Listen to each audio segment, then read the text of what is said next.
you know, as we can't do it these days.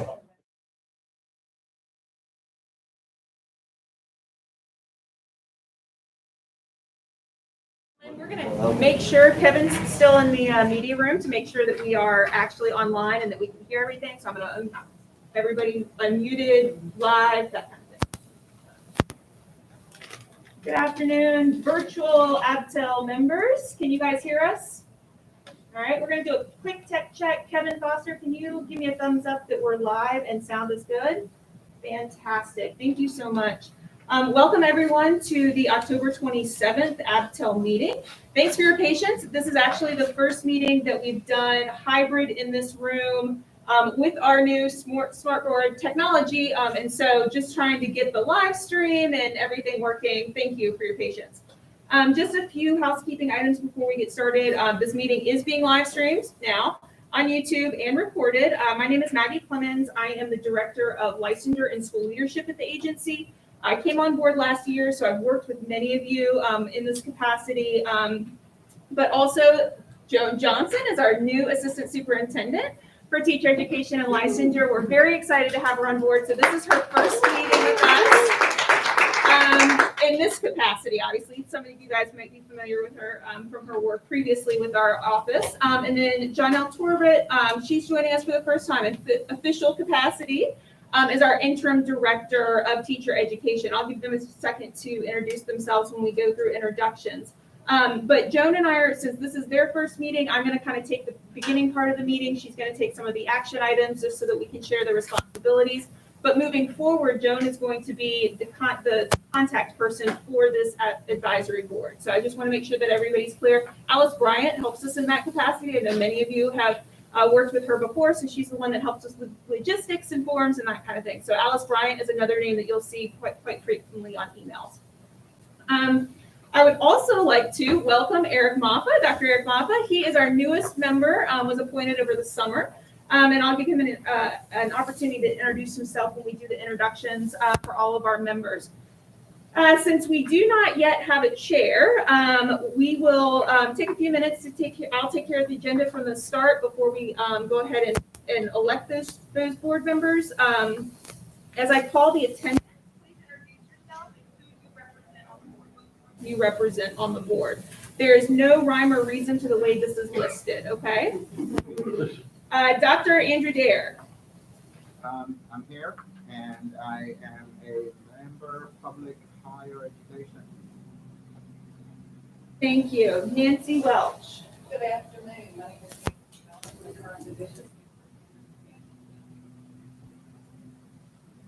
Dr. Gary Carter. Gary Carter, Business Community. I am training manager at the Apprentice School for New Shipbuilding. Tracy Mercier. Carlotta Williams.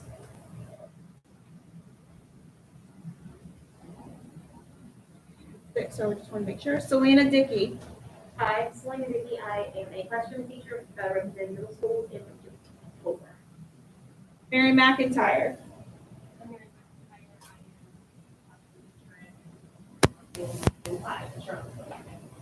Stephen Whitten. Steve Whitten, I am representing middle school region 8.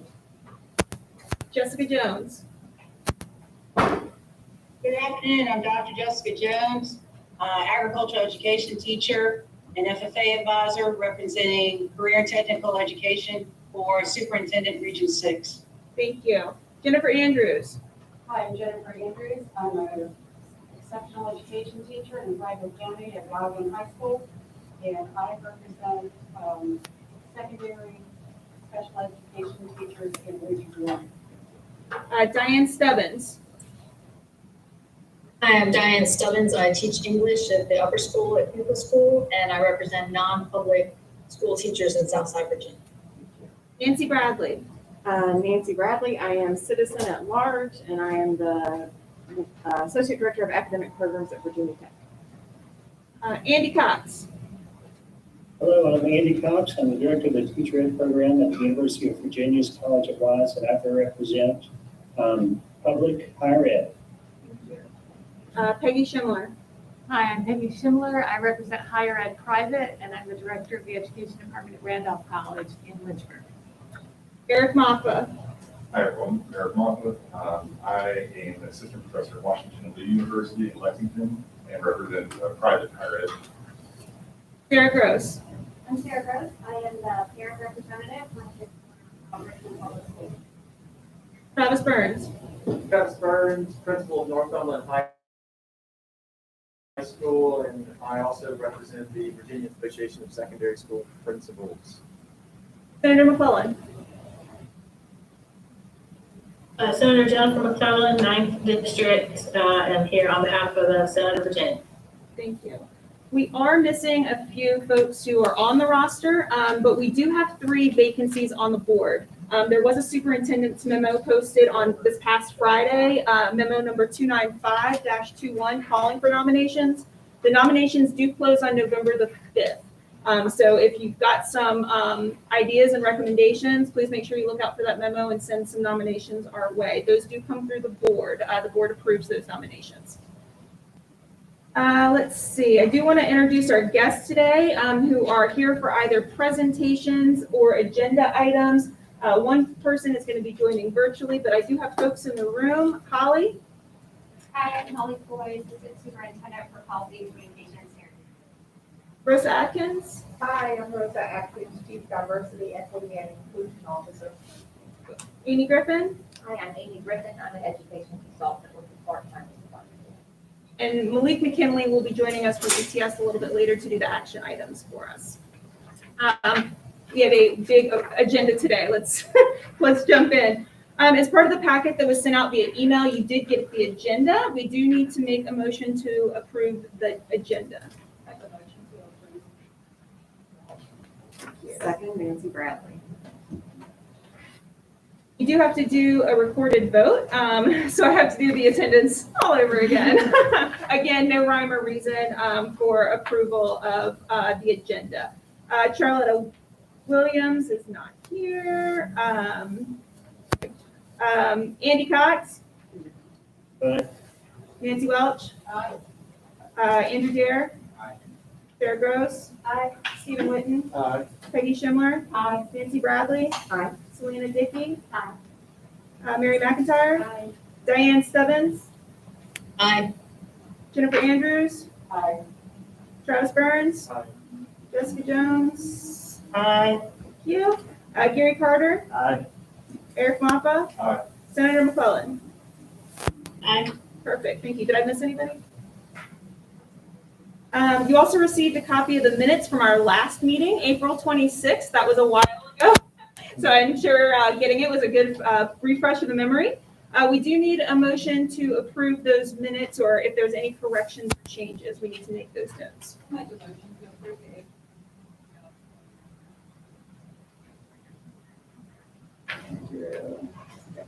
Thank you. And we're going to do this all over again. All right. Andy Cox. Aye. Nancy Welch. Aye. Andrew Dare. Aye.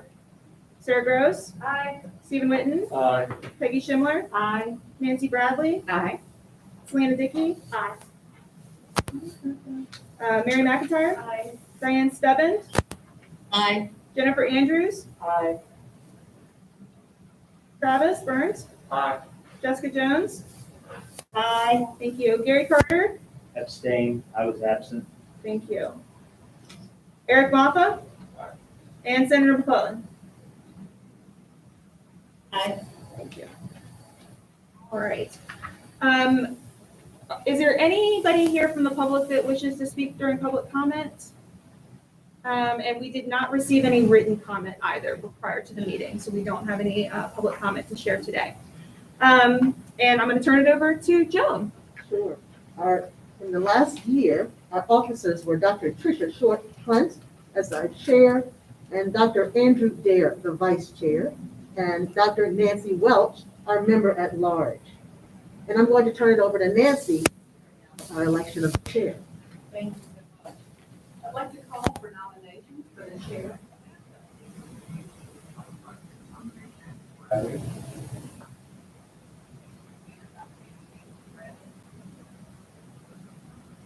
Second, Gary Carter.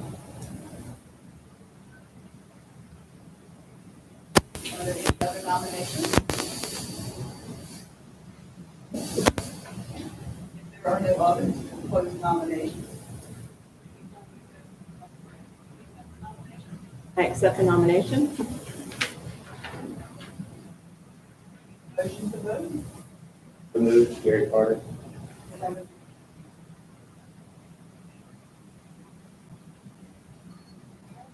And I'll do the roll call. We'll do it all over again. Andy Cox, Aye. Nancy Welch, Aye.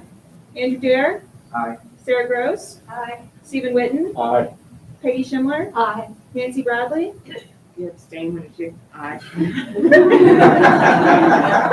Selena Dickey, Aye. Mary McIntyre, Aye. Diane Stebbins, Aye. Jennifer Andrews, Aye. Travis Burns, Aye. Jessica Jones, Gary Carter, Aye. Eric Moffa, Aye. Senator McClellan. Aye. Thank you.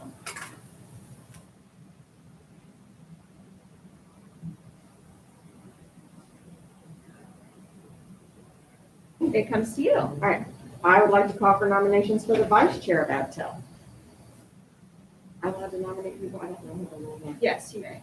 I would like to nominate Andrew Dare for the position of vice chair of ABTEL. Second.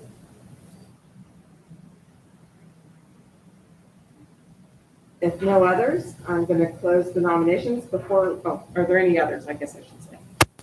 Any others? All right, before we vote, Andrew Dare, do you accept the nomination for vice chair?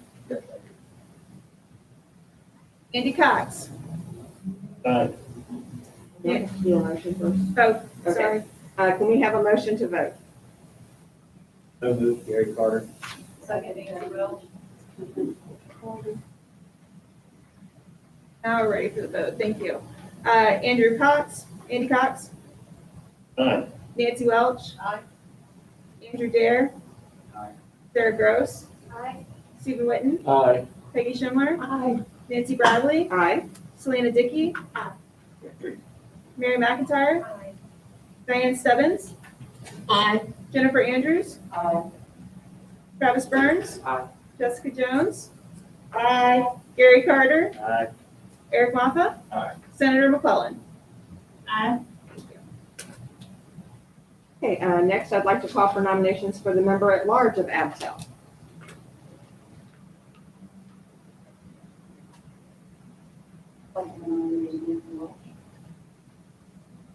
Second. Are there any other nominations? If no others, we'll close the nominations. Before we vote, Nancy Welch, do you accept the nomination? Yes. Okay, can we have a motion to vote? So moved, Gary Carter. Second. Then we need to do the roll call vote again. Yep. All right. Andy Cox, Aye. Andrew Dare. Aye. Sarah Gross. Aye. Stephen Witten. Aye. Peggy Schindler. Aye. Nancy Bradley. Aye. Selena Dickey. Mary McIntyre. Aye. Diane Stebbins. Aye. Jennifer Andrews. Aye. Travis Burns. Aye. Jessica Jones. Gary Carter. Aye. Eric Moffa. Aye. Senator McClellan. Aye. Thank you. Okay, the appointments of chairs will happen next week, and that would include chair of the next meeting, chair of the Teacher Education Committee and chair of the Licensure Committee. Just a reminder that at the April 2021 meeting, we did vote on the meeting dates for 21-22. This year, because of the governor's public health emergency order is expired, we revert back to the code and governance of public meetings. We do have to have an in-person quorum to vote. As you know, this is why we had to postpone the September meeting. The remainder of the meeting dates for this year are November 15th, 2021, January 31st, 2022, March 21st, 2022, and April 18th, 2022. Please mark your calendars to attend in person. If you've not already, please reply and confirm your attendance for the November meeting to Ms. Alice Bryant via email. She'll take care of lunch and travel, etc. I will now turn over the meeting to Joan to review the statutory requirements and operational procedures of ABTEL. Thank you. As you know, the advisory or ABTEL board is codified. It is the advisory board to the Virginia Board of Education. As such, ABTEL does not have the authority to make final policy decisions. However, it does make recommendations to the Board of Education. These recommendations are extremely important to the board because you represent many regional areas and stakeholders across the Commonwealth. So they take your recommendation very seriously. Today, we'll be voting on 3 items that will then go to the Board of Education for review, and eventually, we believe they will be approved. As part of this advisory board, your participation represents not only yourself, but also the group from which you are selected. For example, obviously, as a classroom teacher in elementary, you're speaking on behalf and using your voice to represent elementary teachers in the Commonwealth. We view each person's role as an advocate and a liaison with your various organizations among your colleagues or communities for whom you represent. In your role, we hope that you can gather input from and serve as a liaison with various and relevant constituents and provide feedback to ABTEL from your respective communities. We want to thank you for your service to the Commonwealth and especially in the challenging times that we're in. Each month, our agenda will change, driven by items from the Board of Education, seeking your opinions in the form of a recommendation, or relevant topics that you or the Virginia Department of Ed staff may have around licensure or teacher education. We are appreciative, again, of your commitment to the advisory board and education in the Commonwealth. And now I'll turn it back to our newly dubbed chair. Thank you. We have a note on the agenda about membership. Now that we have elected our officers, the roster will be updated with positions uploaded to the website. If you have any corrections that need to be made, please check in with Maggie Clements at the end of the meeting. Also, as a reminder, we do have 3 vacant positions: classroom teacher, elementary and secondary, personnel administration representative that we hope to fill soon. We have several presentations today. The last 2 meetings were held last year. We were forced on new legislation related to culturally competent educators.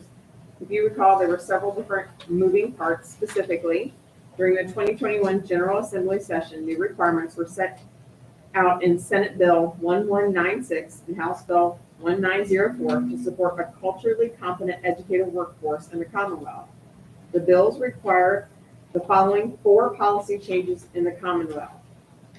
First, teacher evaluation shall include cultural proficiency efficacy. 2, every person seeking initial licensure or renewal of a license shall complete instruction on training and cultural competency. 3, every person seeking initial licensure or renewal of a license with an endorsement in history and social science shall complete instruction in African American history as prescribed by the Board of Education. And finally, each school board shall adopt and implement policies that require each teacher and any other school board employee holding a license issued by the board to complete cultural competency training in accordance with guidance issued by the board at least every 2 years. We're going to invite Holly Coy and Rosa Atkins to the floor to provide a status update on that legislation. And I do have a clicker, ladies. Great, thank you. So good afternoon to everyone. Good afternoon. Holly and Holly, I'm gonna start off and then I'll pass it over So to this you. clicker, this button doesn't work, so you need to scroll down to advance. And it's right, it's intuitive, you know? It's just a little thing on the side. Yep. Okay, all right. So good afternoon. We're pleased to be here before you to give you a status update on Senate Bill 1193 and House Bill 1904, the implementation of the culturally competent educators legislation. So in our presentation today, the 4 areas in which our Madam Chair just went over, and I'm going to stop talking right now and say hello. And welcome. I just jumped right in there, didn't I? So hello and welcome to the first hybrid ABTEL meeting. We're glad to have you here. Congratulations to all of the newly elected board members. It's a pleasure to be before you. So now, Holly and I will give you an update on the status of the implementation and the development of guidance documents to respond to the legislation. In our update, we're going to give you a big overview of the legislative requirements. We'll also give you our status update on the evaluations to include the superintendent, principal, and teacher evaluation. We'll also give you information about the endorsement areas and the licensure, including the new and the renewal of the license.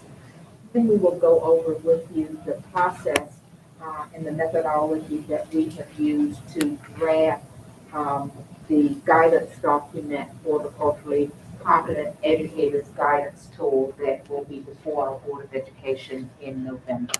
So, and at the end, we'll be more than happy to answer any questions that you might have.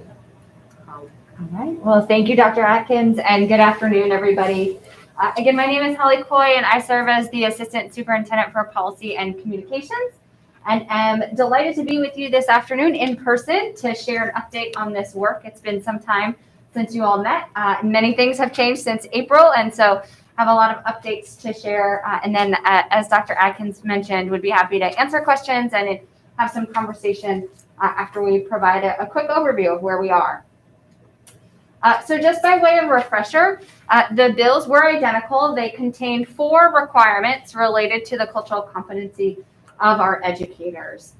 These 4 areas are teacher evaluation, licensure, history and social science endorsement, and then local training pursuant to local school board policy.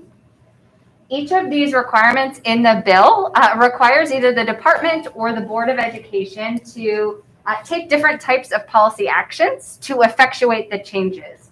So we're going to walk through these 4 components item by item and explain kind of how it is that we are effectuating the change, a little bit about where we are in that process, and the ultimate timeline for each of these. So the levers and the timelines are a little bit different.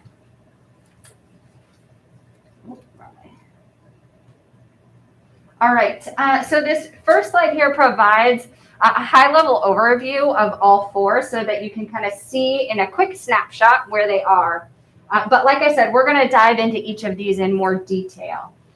You will see some of them require regulatory changes, which, as you all know, requires the board's action at various points in time. Those sometimes that is a quicker process, sometimes that is a very slow process.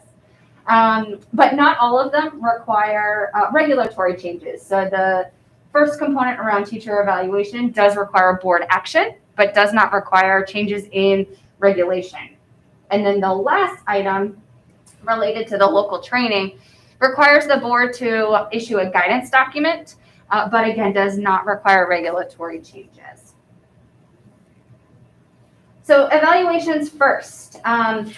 The Board of Education had been working on this topic as the legislation was coming into fruition. And so they actually took action last spring on teacher evaluations. They added the new Standard 6 related to equity and cultural competency. And they determined that they would put that into effect for the 22-23 school year. The department, and we have Dr. Griffin with us here today, who's been working on this evaluation project, but we are continuing to work on the principal and superintendent evaluation criteria. Those work groups are meeting this fall, and we anticipate that the board will take action in January-ish, and will update the superintendent criteria as well as the principal criteria, consistent with the action that they've already taken on teacher evaluations. We would anticipate then that throughout the spring of 2022 and the summer of 2022, that we will be offering training statewide on those new criteria and on the evaluation system in anticipation of those going into effect for, again, that 22-23 school year.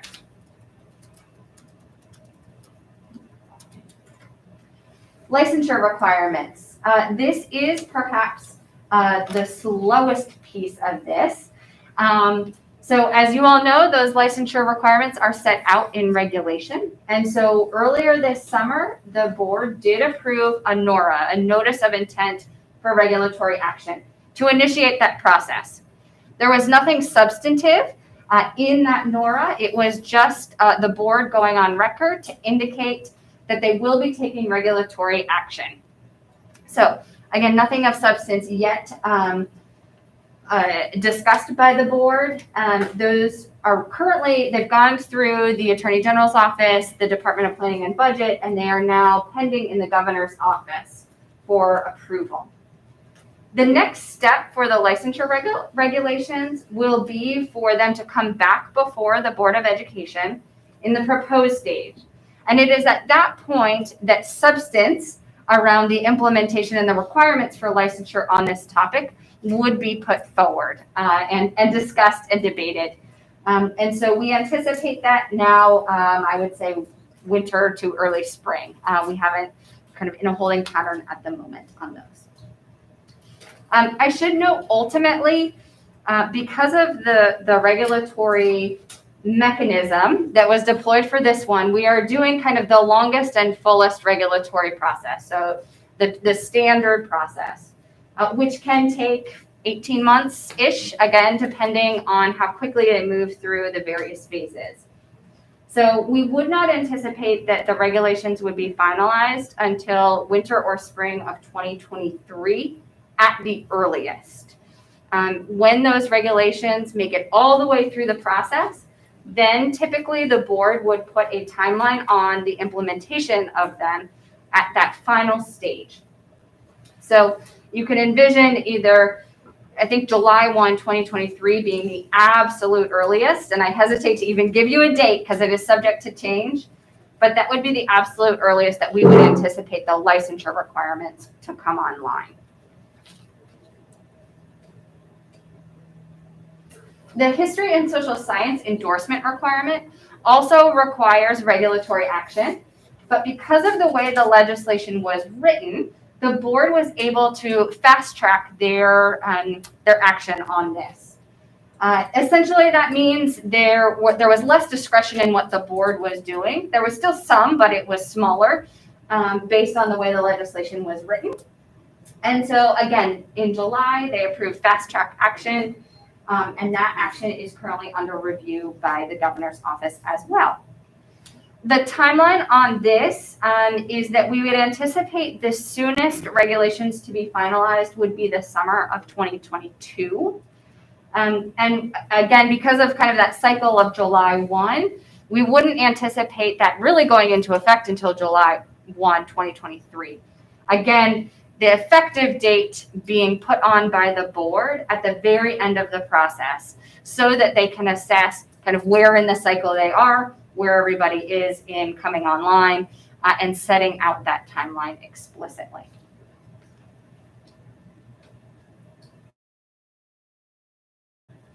All right. And the last item, the last requirement is that local school boards adopt policy and deploy training for any individuals who are employed by the school board and licensed by the Board of Ed. So not every single staff in a division, but anybody who holds a license has to go through culturally competent training once every 2 years. And the legislation states that this will happen for the first time before the start of the 22-23 school year. So before the start of next year. The legislation does not speak in detail to what that training should look like. Instead, it directs the Board of Education to issue a draft guidance document or issue a guidance document for local divisions to assist with that training. And so that brings us to a discussion around a draft of a guidance document that we anticipate coming before the board in the coming months.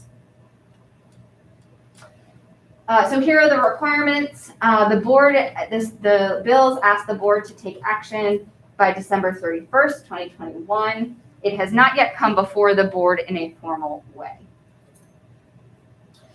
The development of the draft guidance is underway, though. The department staff created a small but mighty work group earlier this summer, bringing together diverse perspectives to help inform the development of that guidance document as we prepare to bring it before the board.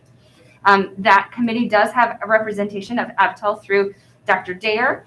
It also has representation from various division leaders throughout the state, as well as a linkage back to the Board of Ed with Dr. Wilson serving on the committee as well. We have in that group reviewed national scholarship, reviewed the experiences that divisions have, recognizing that there's great diversity there. And the work group has provided input in that framework, as well as on the draft document. Just at the end of last week, we met with work group members to go kind of with a fine-tooth comb back through that document, get one last set of feedback, and staff is working on incorporating that before then disseminating that and bringing it before the Board of Education for discussion and final approval. So that is what I have prepared formally for you all, but again, happy to answer questions and engage in any kind of discussion that would be useful to you all. Yes. Jennifer Andrews from UIGO.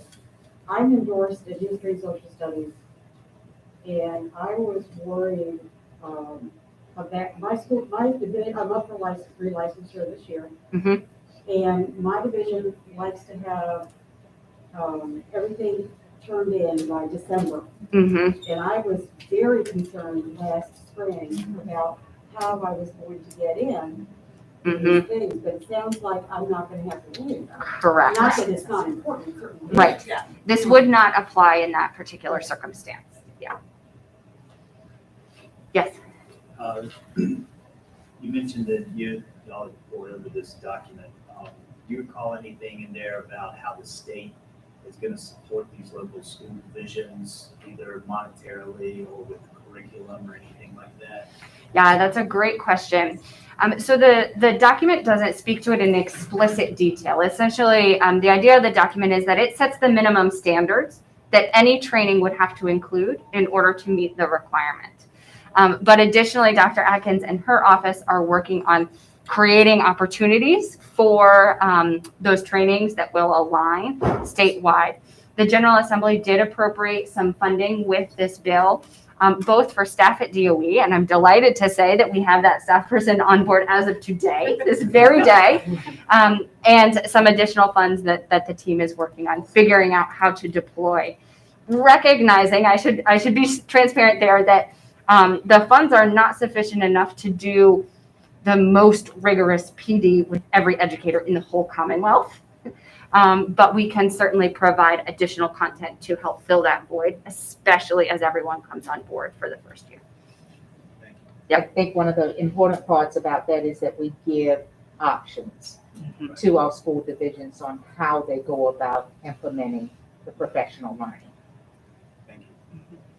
And I'll just kind of piggyback on that a little bit and note too, that the guidance and I think the approach generally is one of continuous growth.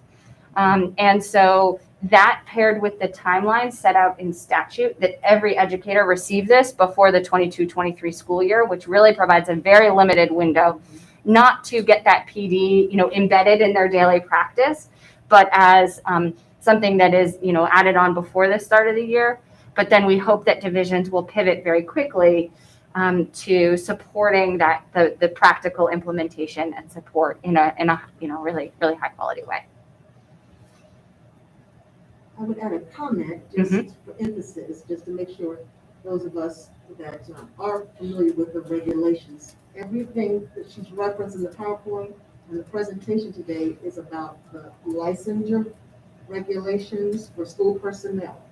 Just making sure we understand that everything that was said today and the timelines and the actions are related to the licensure regs compared to the approved program regs. So just making sure you see and hear those distinctions. The approved program regs are part of the package. But I mean, everything she said today is relating to the resources, the timeline.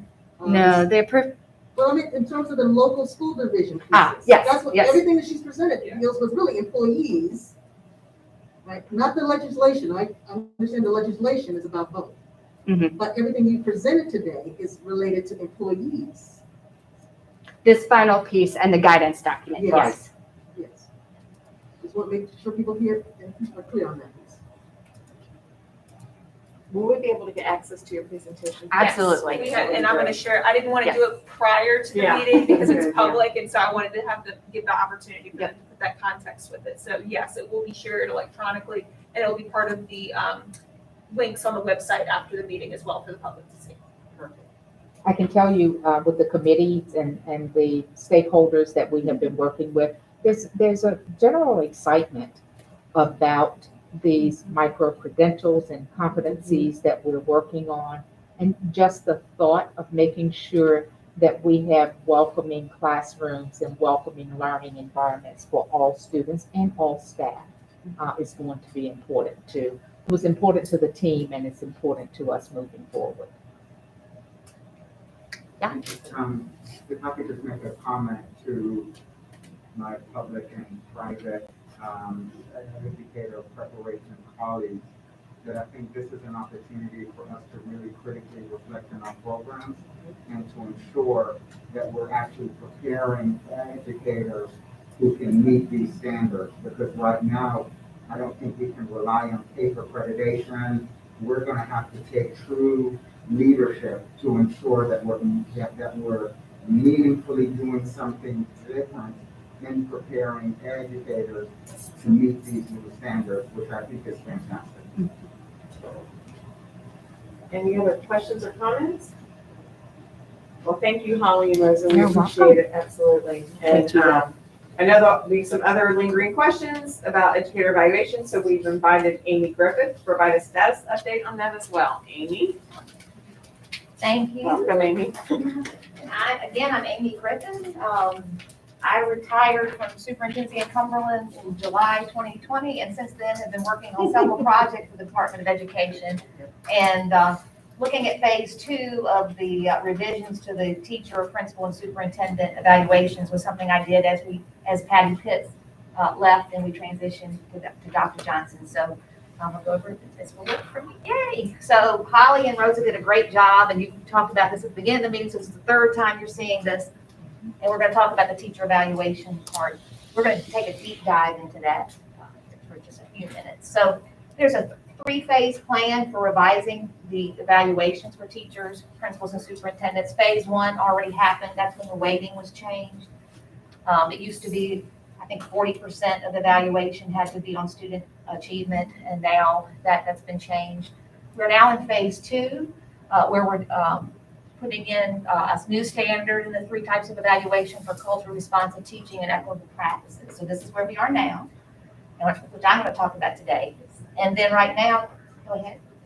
Is it possible to slide the screen that direction? Because I can't see it. I can see, it's not as important to see the people at home, but I can't read the screen. This part right Okay, there. I'm afraid to talk.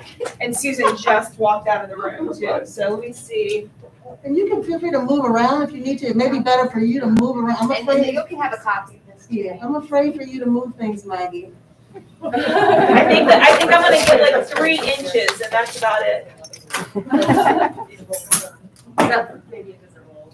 In phase 3, I think is beginning, and Dr. Johnson can speak to that at some point about where that's moving. That's a rehaul of the total look at how we do evaluation. Teacher Performance Standard 6, titled Culturally Responsive Teaching and Equitable Practices, was approved in the guidelines presented to the Board of Education in March. So these have been approved, and you can see that this is the performance standard, that the teacher will demonstrate a commitment to equity and provides instruction. I'm not going to read all these to you because you're going to see a lot on the page in a minute. So this is what the performance standards is, and what the guidelines say school divisions must incorporate this actual performance standard into their teacher evaluation system. Then we have the performance indicators. Now, the performance indicators are sample indicators. School divisions can decide to use all these 7 indicators, or they can revise or tweak them, or they can pick and choose which ones they want to do. It's also not expected to a teacher to to be evaluated with a high rating, to have to do all these things at one time. So just realize this is the part where local school divisions have some say in how they do this. And I'm not going to read these to you. They're in the PowerPoint, and they were approved in March. For the principal performance standard 6, now this is draft and initial form because the work group, the principal work group met a couple of weeks ago. They have another work group coming up. And what that performance standard right now says is a culture responsive and equitable social school leader. And you can see the statement there. Again, this is a work in progress. It might be something different the next time the group meets. So don't go back and say, this is what it is, okay? And then here are some performance indicators what we do is we have stakeholders from across the Commonwealth. We have principals, teachers, we have superintendents, school board members, people from different organizations, parents. And so they take these and they draft them, tweak them. And so you have those there to look at. But it does give you an idea what we're looking at. Because I know a lot of people in school divisions especially are thinking about what is this going to look like and what does this mean? For the superintendent performance standard 6, our first meeting is tomorrow. And so this is the draft that's going to them, culture, responsive, and equitable division leadership, and you can see that. And then you can see the 7 indicators there. Again, they're samples. And so the timeline for the teacher, the guidelines have already been approved. They're on the performance evaluation site. The handbook is on the website as well. That is a handbook that a school division can take. If they like everything in it, they can just add their school division's name in it and move forward. There are going to be trainings in February for evaluators of teachers to go through the new document. And then principal and superintendent timeline is the work group meetings are going on right now. And hopefully it will go for first review in January and hopefully approval in March. And we'll do some really fast training come spring and summer. So. And all 3 are to be implemented next school year. I think this is about it of my presentation anyway. Yes. So real quick, but it gives you a glimpse and you can have a copy of this of where it's going and what it looks like. Any questions? And again, it will be available after the meeting. Just wanted to make sure that, because I know it was a lot of the performance indicators. We'll share this so you guys can have it in front of you. Well, thank you for those updates. We appreciate that. We can tell that you've really been busy over the summer. Well, I just Was it facilitate. summer? I just Okay. facilitate the work. Other people are doing Do a good job. facilitate. Okay, now on to our action agenda. We do have 3 items to vote on today. All 3 are related to passing scores for praxis tests. I'm going to turn these items over to Joan to introduce. All right. So hopefully you can hear me. Today, thank you so much, Amy. Thank you. Today, we have an opportunity to review 3 revised praxis content tests and offer a recommendation for a benchmark passing score on those respective assessments. Is our guest speaker on the, oh, yes, respective assessments for the state. We are going to take these items one at a time, discuss them, and then vote on each one separately. Just as a reminder, and for some of our new members, there are professional assessments prescribed by the Board of Education for teacher licensure. For example, the VCLA, our Virginia Communication and Literacy Assessment, and for our educators in elementary and special ed and reading specialists, there is the RVE. I was thinking of the old one. These assessments are used in a variety of ways. EPPs use them as part of the approval process to demonstrate certain skill and knowledge levels and to complete their approved program.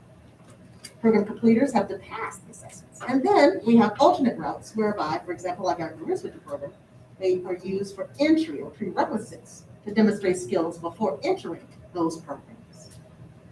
Or we have divisions who request provisional licenses, and the praxis assessments are used to demonstrate content knowledge for initial provisional as well as add-on endorsements.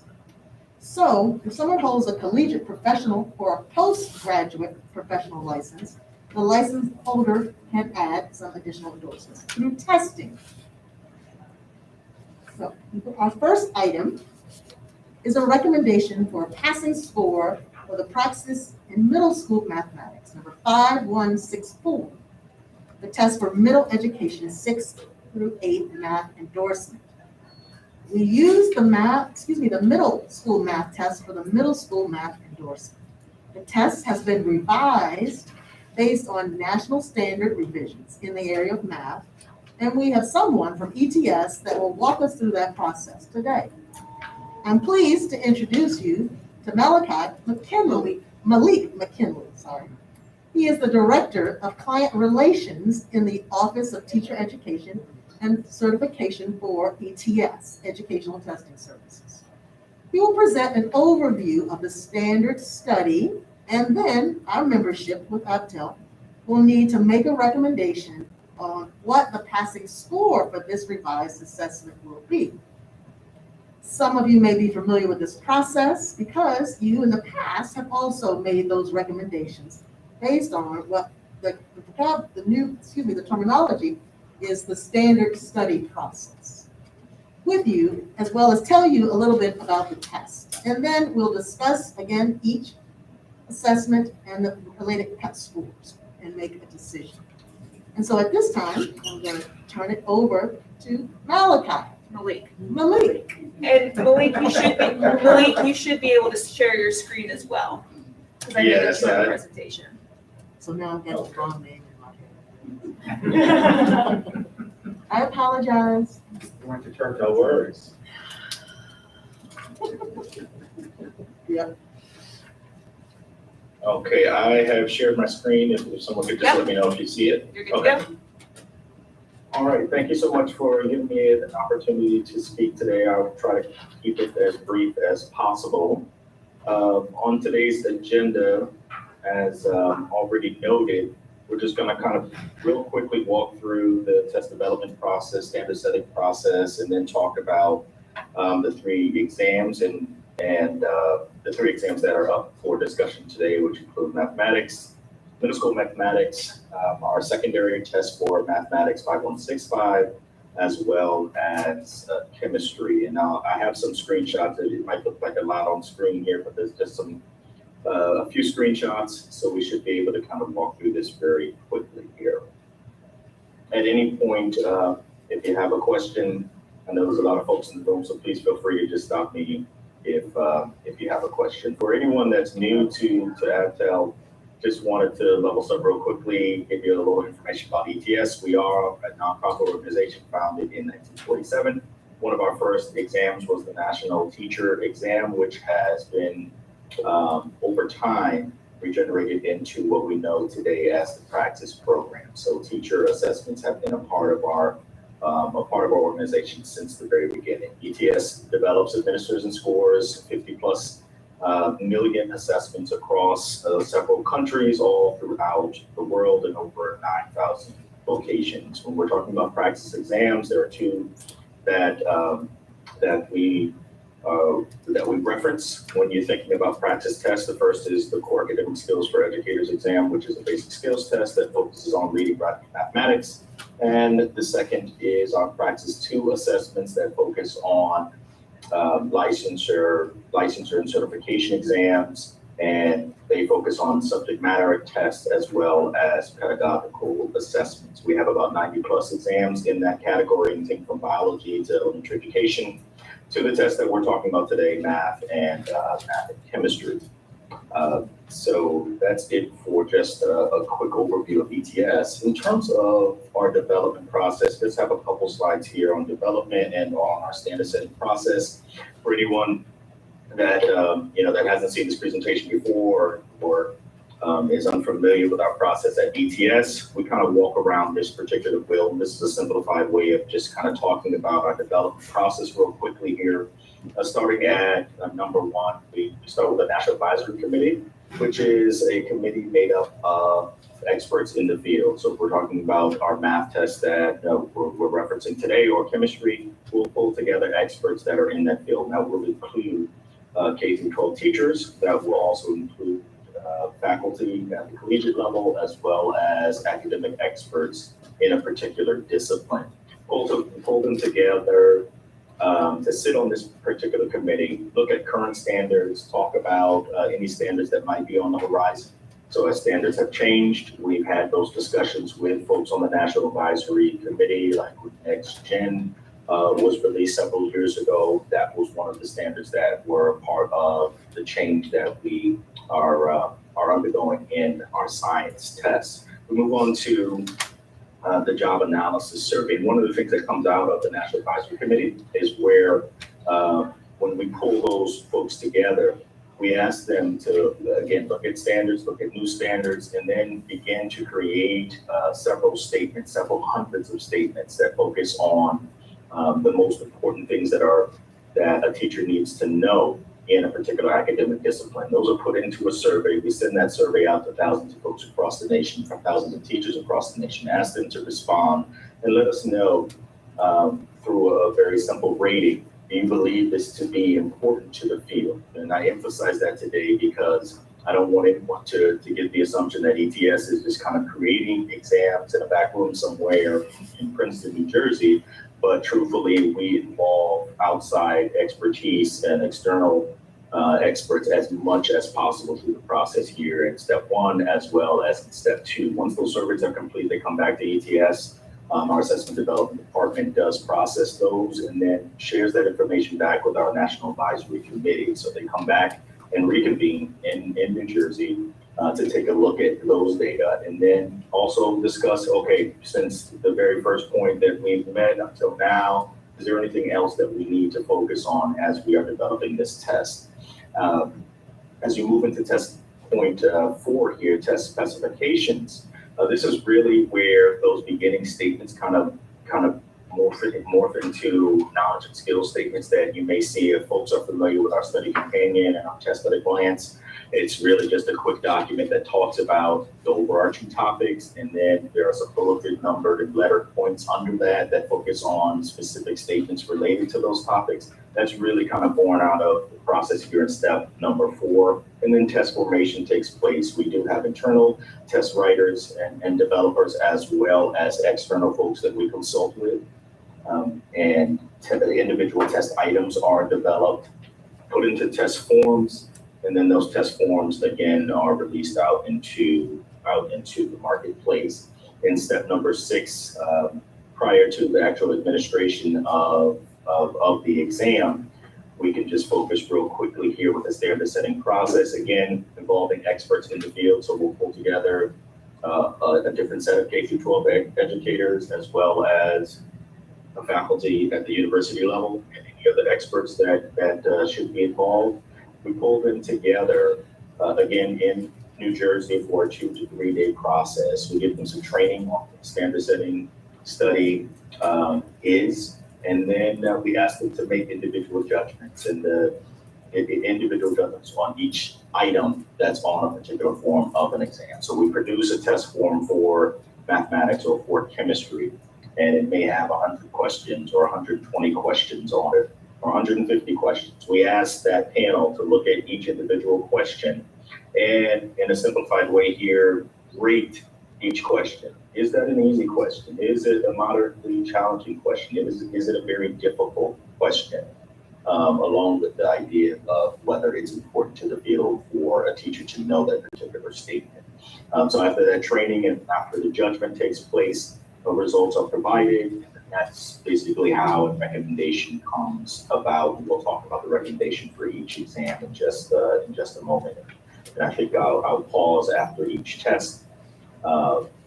As a part of the adoption process, this is kind of what we're going through now in terms of providing a review of the exam, talking about any available data, if there was any, although these are new exams that we're talking about today, but really having a discussion with folks in the states, whether it's an advisory board, whether it's a board of education, having some discussion about the changes that have taken place. So that's just a quick overview. We are going to move just a little bit quicker here and just kind of dive into 3 exams.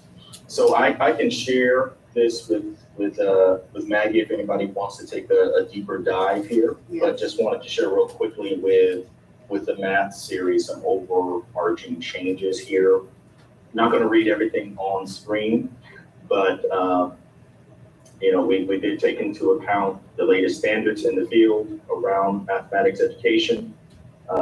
One of in the first bullet point, I don't know if you can all see it on screen, but in the first bullet point, it says support more granular score reporting to provide more useful feedback. One of the things that we found to be important when we were generating this exam is to open up the categories that were present on our exam. If folks who are close to the math field will recall with our current tests, both our middle school and also our Math 7 through 12 exam had 2 categories. And if a candidate goes out and takes the middle school test or the high school math test and needs to improve in order to move forward in the certification process, they look back at those 2 categories, and it's sometimes troubling, or it has been challenging for them to understand exactly where to improve because the categories were so broad. Now, there's a whole host of subtopics within those categories, but they weren't able to narrow down as much as possible. So when we thought about regenerating this exam, that was one of the key components of this regeneration. We need to make sure that there are enough questions in each individual section so that we can produce raw scores, and so those scores can be valid. But we also wanted to make sure that we broke down enough categories so that if a candidate did happen to need to take the exam again, they could focus in on one particular category and not have to worry about the entire exam. So, that feedback was extremely important I believe, for the test taker as well as for the university, and we have heard that over a number of years, so that was something that definitely needed to be changed. As I mentioned, we have updated the latest standards here in mathematics. We also have heard from individual candidates that sometimes they felt like they didn't have enough time to take the test or to process their computations through an individual question. So we did increase the time that's allotted for each individual question. And as you can see here in bullet point number 4, about 25 to 30% of the exam measures mathematical knowledge and skills, but truly focusing on how a candidate actually teaches mathematics in the classroom. We'll talk a little bit more about that in terms of the task of teaching in just a moment. So with middle school mathematics, test 5164. The current test is 5169. And the new test is 5164. As you can see here, the content categories might be a little difficult to see, but I've highlighted the content categories for you here. The test time is 180 minutes, 66 selected response questions, numeric entry questions included in that selected response. This is delivered on a computer, but we do have paper available for those who need that as an accommodation. And there is an on-screen graphing calculator provided. Content categories, as you can see here, from number and operations down to statistics and probability. I'll show you a chart in just a moment to show what it looked like. But this is just a quick shot, a quick look at Study Companion, which is available to all test takers as well as all university faculty who may be training students in the area of mathematics. So they can use this as not the total sum of their study, but just a foundation as they begin their study. Just a quick look here between 5164 and 5169. The older test here, as you can see, as I mentioned, we had 2 categories. So again, if a candidate saw that he or she needed to improve in arithmetic and algebra, that was not as specific enough for them to actually be able to really hone in on the skills that they needed to improve to do well on the exam. So we broke those categories up. As I mentioned, increased time, and about 30% of the questions called for mathematics to be applied in the tasks of teaching. Thus far, for 5164, these are the states that have adopted the exam. A state can adopt at the recommended study value which we do provide through our standard setting process, or they can adopt at a score above or below the recommendation. But as you can see, this is pretty standard with most practice exams probably over the last 5 to 7 years. Most states are adopting at the recommendation in order to maintain that portability across state lines. And they feel like the recommendation is probably the best fit, especially when we're talking about a new exam.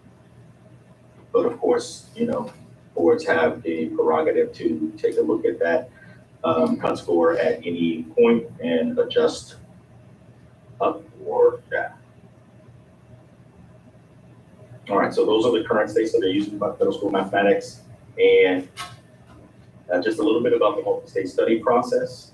It was convened in February of 2021. There were 12 states and also the District of Columbia, 29 panelists. As you can see, just a few stats here on the type of panelists that were present. 14 teachers, 10 college faculty, 15 supervising mentor teachers, as well as 8 that were involved in preparing teachers. So it's always good to note, who was actually involved. The recommended passing score was a 38 out of 60 raw score points, which equates on our scale score of a score of 157. So Maggie, if we want to stop right here. We do want to stop right here.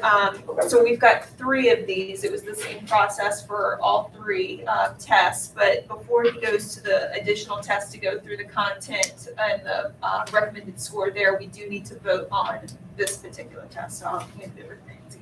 Okay, thank you, Malik. Does anyone have any questions for Malik about the process of the passing score? Any questions? We have one, there's a question online. Yes, Jessica. Thank you. So I noticed a lot of the 157, I want to say it was Mississippi and Arkansas set at 150.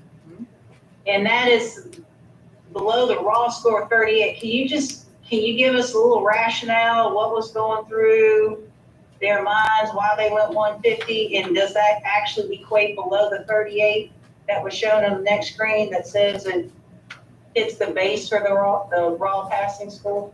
Right. So I can work with folks that work with Mississippi and Arkansas to find out exactly why they chose a lower cut score. I don't have that information with me, and I can forward that to Maggie. But what I can say is that again, a state can adopt above or below, and most often when when a state is adopting below a particular recommendation, they might feel like the test is more challenging. So the recommendation needs to be lowered for their particular candidates.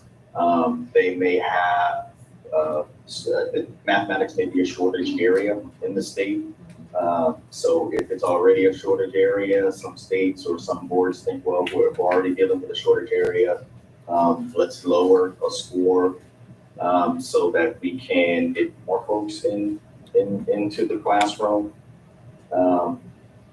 But again, I don't know specifically why Mississippi and Arkansas chose those scores, but I can't get that information to the board. And Jessica, one third item, I guess sometimes we consider is if it's a new test, right?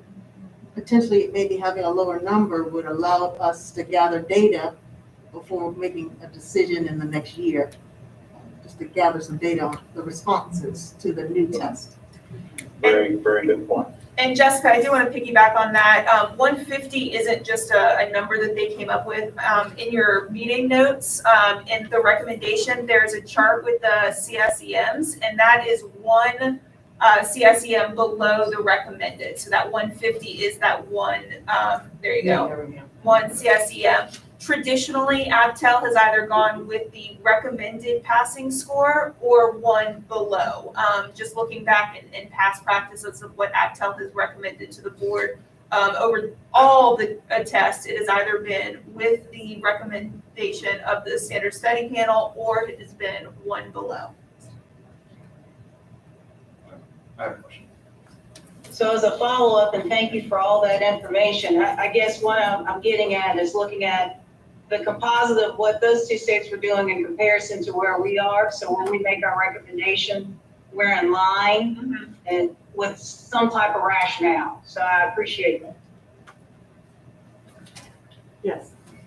Malik, thank you. I have a quick question. Do we know, are students passing this exam at an equivalent rate to the prior exam in the states that have adopted it? Well, this exam was released in September 1, so we've only had about a month's worth of data, and I could, during this meeting, run that for you if that would be helpful and just kind of share that. But I would just caution that, we have very few data points in comparison to the amount of time that folks have used the current math test. Again, that, it was released September 1st of this year. And I think we've had this is the end of October, so we've had two two-week administrations of the test. So there certainly is some data to be calculated, but I wouldn't compare that to the year's worth of data that we already have for the current middle school mathematics exam. But like I said, I could run that for you during the meeting if you like, and I could forward that to Maggie. Oh, I'm sorry. I like the number. Yeah, I wasn't going to give you a task that might take up time or difficulty for you, but yeah, it would be interesting to know that. No, it wouldn't take long. Thank you. Welch. Thank you, Dr. Bradley. One technical edit on the cover sheet of this item and the next two items. Year 2020, we changed to 21. I think one did not want to repeat 2020 again. Thank you. Really taking care of that. But just a word about the documents that you have. We did not have Virginia representation in the multi-state study. However, there was a panel that was convened of Virginia educators. And so you have a recommendation on page 3 of the multi-state for the 38 raw score, which is equivalent to 157. But you also have the same recommendation that has come out of the middle school test review Virginia process as well with this particular group. And I don't know that if you all wanted to speak more about that process to give them a bigger context with this. Yes, thank you. And Malik, you may have to fill me in a little bit. Virginia did not participate in the multi-state standard study. We didn't have the opportunity to. There were some staff transitions, I think, on ETS side and on our side, and we just didn't get folks into that standard study. ETS has been really great to work with and actually helped us convene our own Virginia panel. The panel consisted of teachers, I believe somebody from the IHE community, and some specialists, some curriculum specialists. So they also were able to pretty much go through the same type of study, but it was just Virginia folks. And then ETS gave us a summary of their discussion. So it's not part of the actual report that you guys got, which is why it's that ancillary attachment that kind of explains what they were thinking, but you'll see that it's also in line with what the multi-standard study happened. And as well, in the past, when we have considered scores, studying scores for these assessments, there has been conversation regarding race, ethnicity of the group that is represented, Virginia participation, and knowing that it's very difficult to change the score equivalent later down the road. So once you set this, we need to be very thoughtful about this, and as well as have the justification to send to the Board of Education. Yes. I'm wondering, well, middle school math is a critical shortage area. Yes. And so is it a critical shortage area because we have people who are not able to pass the praxis, or is it a critical shortage area because we simply don't have enough people seeking licensure in that area? Yes. I would be I would say yes to Yes to all of those things. So it would help us to have a lower score. Correct. And math, especially in my experience, has been one of the most difficult two assessments for students to be successful. Your second. Yeah, I think that's especially for the secondary, maybe not as much for the middle school. Secondary. But for the secondary math, absolutely. Some of those were challenging. Yeah, I they mean, really are. I went through the numbers, so they were very challenging. I was surprised. Yes. Thank you, Dr. Bradley. I have another consideration that I'm unsure of, but I wanted to voice it, is there's changes to this new exam based more around pedagogy and those kind of questions. And I'm wondering if there's a gap between, or a lag perhaps between the collegiate preparation of pre-service teachers and the new test. And, I don't know that we can show that or know that, but I'm almost offering it as a question is it possible that there is this lag that, again, suddenly we adopt a test score, even this recommended score seems reasonable, but it still could be a barrier or require several years for college faculty and others involved in teacher preparation to catch up. That's just a concern perhaps.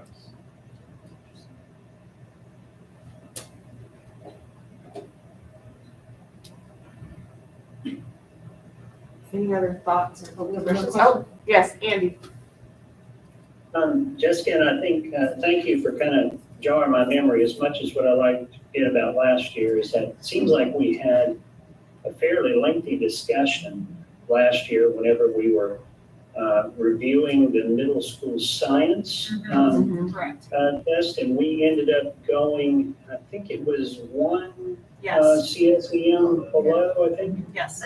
Can somebody kind of review why we ended up doing that? Because I don't remember the details. And then I also have, and I may have missed this, but did I hear that this particular test is not a fully content test? It also is some pedagogy in there. Did I hear that correctly, or? So 30% was applied to tasks of teaching is what I wrote down. Okay. Because we don't have a whole lot of stored memory of last year. I think, if I recall correctly, our discussion was based on the teacher shortage, and critical teacher shortage in science, trying to get more science people interested in teaching science in the classroom and trying to get the subs out of the classroom. It's even harder now. Right.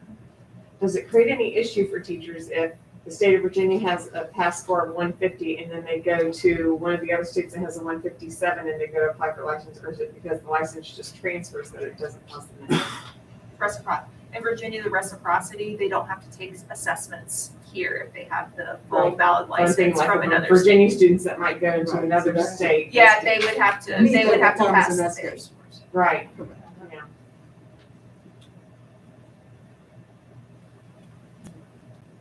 Now, Sometimes we it's can my change. understanding, and did I hear that correctly, is that once you have, you hold your license, then if there's reciprocity, then states don't look at individual scores. They just accept the license as is. Did I hear that correctly? Yes, that is true, but for those college students who may have completed a program in Virginia, I'm thinking about some of our border universities and then maybe go to Tennessee. I know, Andy, you're out in Southwest, so if they go to Tennessee and they haven't gotten their full valid license here, they would be subject to the assessments of Tennessee when they apply for the license there. So they would really need to apply and have their full valid license in Virginia and then take it to another state for reciprocity.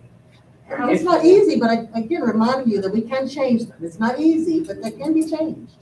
So I just want to remind you that it's not like final.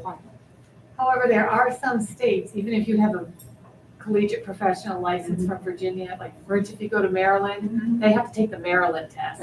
Right. Yes, It's there, not, the reciprocity It's not easy. is different in every single state, Right. but typically saying, right. it, generally speaking, it is straight reciprocity, but there are some states that you have to have those particular assessments in those states, and Maryland is one, yes. Right. So I want to add to that, just looking at the states that are listed, North Carolina's not there. I want to say Tennessee's not there. So that does cause me a little bit of heartburn because, you know, I can see that West Virginia, Maryland, they've already said, okay, 157, and they're bordering us. But we still have a couple of those states that are not reporting.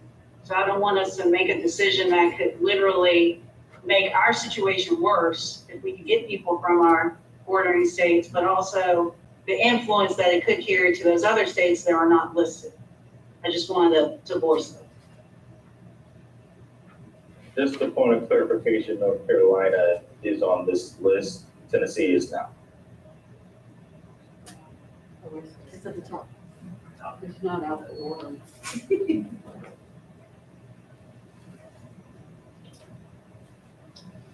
Another question? I have a Yes. comment. Go ahead, Nancy. I recently attended the Virginia Association for School Superintendents Conference.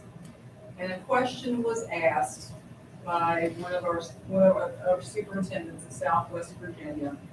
And he asked us to raise our hands for how many school divisions were fully staffed. There were only 2 superintendents out of 130 that were present who raised their hand. 2. This is concerning. With that being said, as I represent school superintendents in the Commonwealth of Virginia, I would like to make a motion. And that motion would be that we accept the 1 standard deviation or 1 raw score below what the recommendation is, which would be the raw score of 35, the scaled score equivalent of 150. I'd also like to add to that at one point in time that we come back, once we have the data to compare the old test with the new test and those pass rates. And that at that point in time, we could consider a change if necessary. That's a lot. What's your motion? Yeah. A motion, What is your a motion to set the score as 35, which is 1 below what they had recommended. So score of 150. 150, 150, that's correct. And to return in a year when we have more data. When we have Would the that be a data. second motion? Is that a second Is motion? it- Yeah, that's- is that's that, kind it's of where not I was really going part with of that. where we are, yeah. Because Is that I just mean, a I'll second notation? the first Yeah. part. We Yeah, have, let's do the first part, Yeah. take it to. All right, do we have a second on that motion? yeah, I just, Okay. Gary. Clark, yes, I'm sorry. Okay. Forgot your name. It's okay. Okay. So that's accepted? Okay. All right. Now we can move on to, thank you. We still have 2 more similar items. The next. We need Oh, to I'm vote. sorry. Yeah, no, we need Okay. to vote to, if that's the recommendation. So we need a motion on the vote. Do we have a motion to recommend that the score, that 150 is the passing score for middle school math practice assessment? This is Jessica Jones, I move. I think it's what we just, That okay. was the motion. Okay. It doesn't say that we need a roll call vote on it, but maybe we do. We do need to, we need to vote. Yes, Okay. now just vote. All right, Can I go ahead, Andy. Since we did the adjustment with the middle school science last year, do we have any data at all that shows us whether or not that one reduction has increased the number of passing scores on that test? I mean, what I'm thinking about is that the motion is certainly fine with me, it's just that if we had some kind of data that would help us to say that that's actually helping promote more candidates into that endorsement, that would really be nice. Malik, do you have that kind of data at your fingertips? We have it available, I don't have it at this moment, but we could make that available to the board.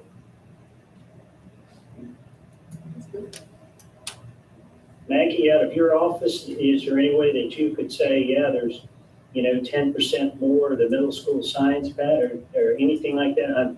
I know that puts you on the spot. I'm just thinking if we would have something to go on. Yeah. Like, not right now. Yeah. in this instant. I worry that that wouldn't be very accurate. We don't know the impact the pandemic had on people seeking licensure to begin with. Right. That's true.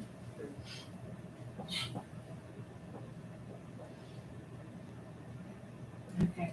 I'm so curious what it is though. Yeah, I mean, I think it's trend data, we need several years. yeah, and maybe that is something that we can visit at a meeting in the future, just as a topic of interest, something to consider as a group. Okay. All right, so now we need to turn back to Malik to walk us through the mathematics assessment. We actually haven't voted. I didn't Oh, call the roll. I actually, just they didn't have call the on my roll. That's paper. it. That's I okay.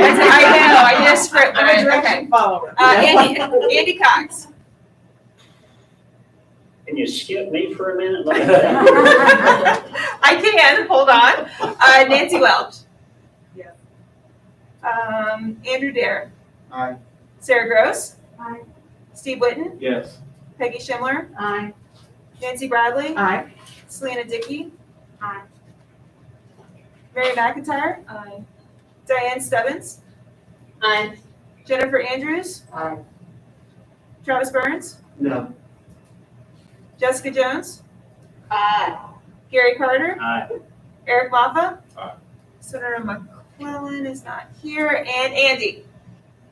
Aye. Reluctant. Way to lock it in, Andy. Okay, so the next thing we're looking at is the mathematics recommendation for passing score for math test 5165. So we will turn it back to Malik to walk us through this mathematics assessment. All right, so real quickly here, another test, 5165, 180 minutes, 66 select response questions.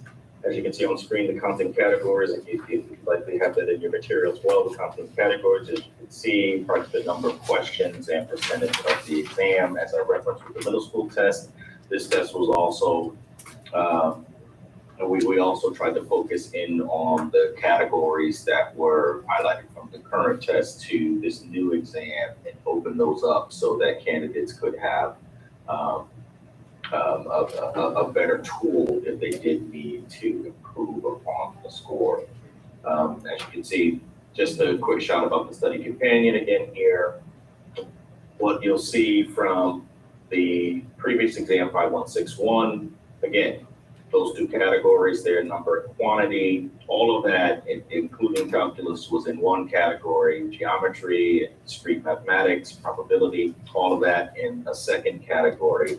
We opened those up. So again, if a candidate has concerns in one of these areas, they are able to really focus in on functions or geometry or algebra instead of studying the broader area. Time has been increased in this exam as well because of the issues that we continue to hear from the field. And again, about 25% of the questions call for mathematics to be applied in tasks of teaching, but still generally a selected response exam. For 5165 here are the states that have adopted thus far. There are a few, Mississippi and Delaware, that have adopted outside of the recommendation, but for the majority of states, they have chosen to recommend step down. We can I'll go back to that if you need to. For the multi-state study, again, took place in February of 2021. We had panelists from 13 states and also the District of Columbia, 26 panelists. As you can see, the makeup of the group as well. Supervising teachers, those involved in preparing teachers, actual classroom teachers, as well as college faculty. The recommended score was 39 out of 60, which represents a 159 on the scale score here.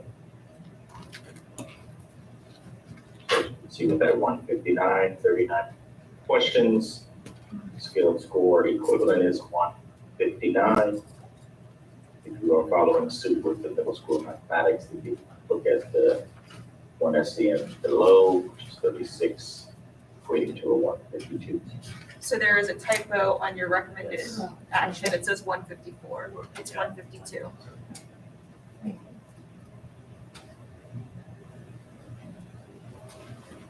Okay, do we have questions for Malik about the process of this passing score? What are our thoughts?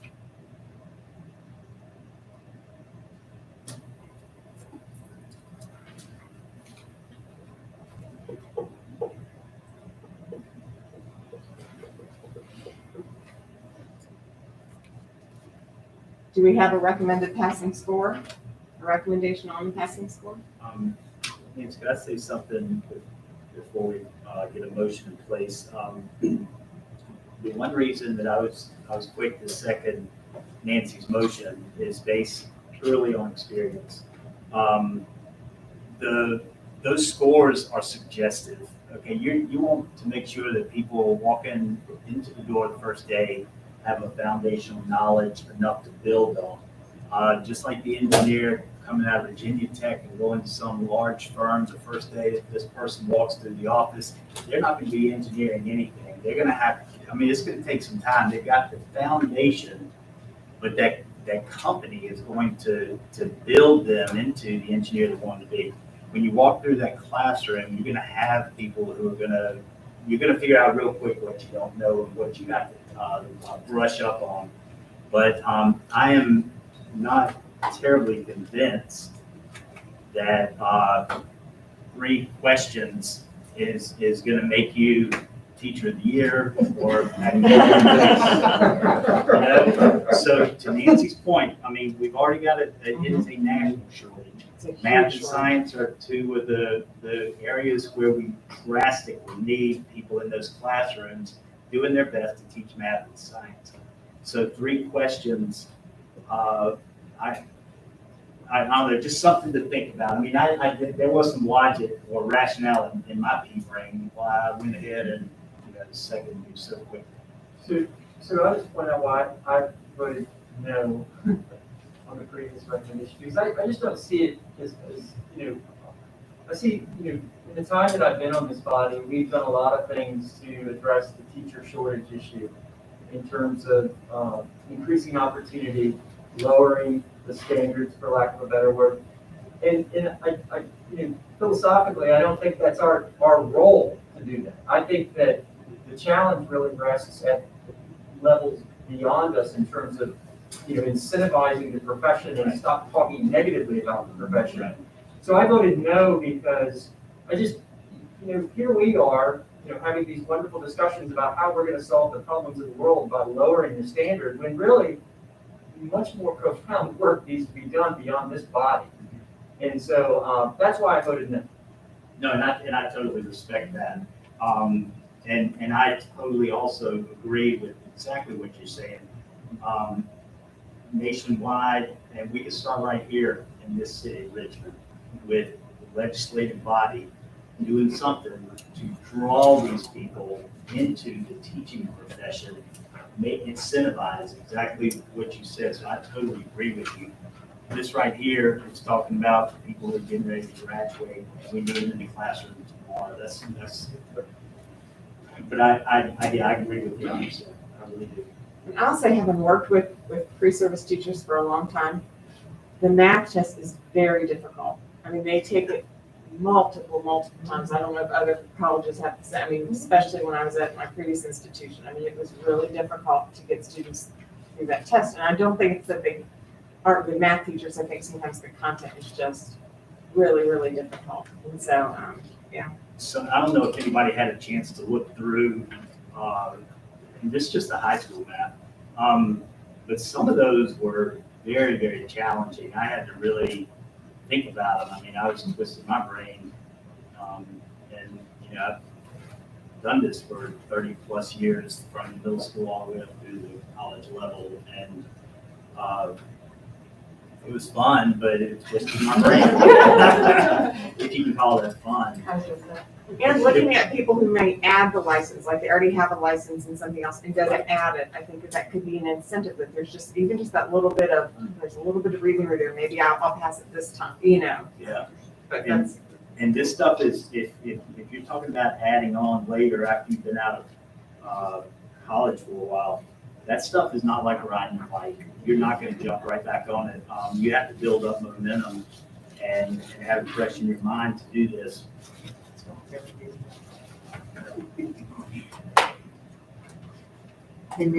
Yes. Steve Whitten, middle school.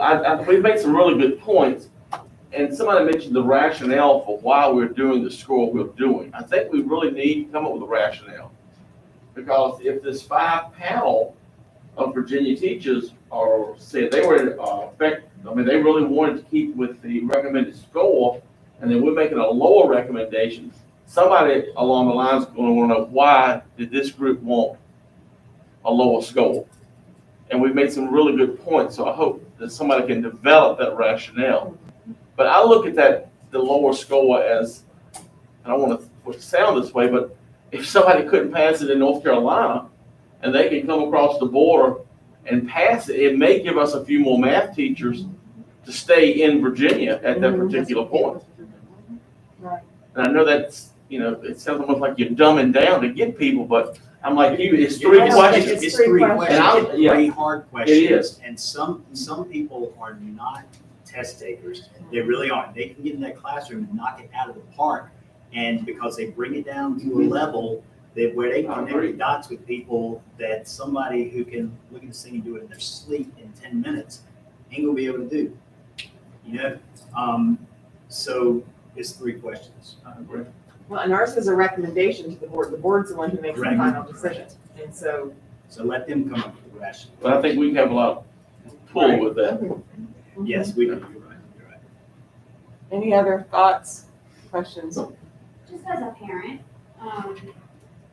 I don't have any experience taking praxis tests or what that even means. I really appreciate all of the expertise that has been shared.